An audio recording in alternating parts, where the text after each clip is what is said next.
Powermatic Shaper, model 26 from 1984.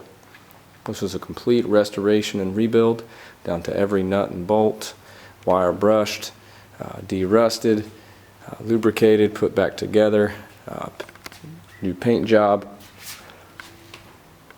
This was missing, fabricated this, cursor, handle. This machine had been sitting outside for 2 years, outside of a cabinet shop.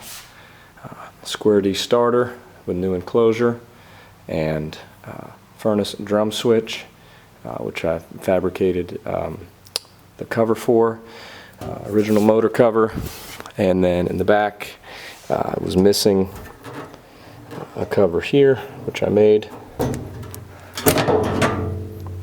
and then the motor replaced with a brand new 3 horsepower motor with thermal protection, single phase.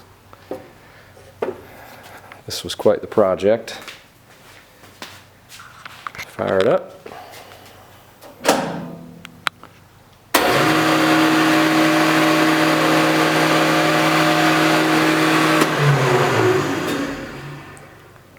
Not too bad.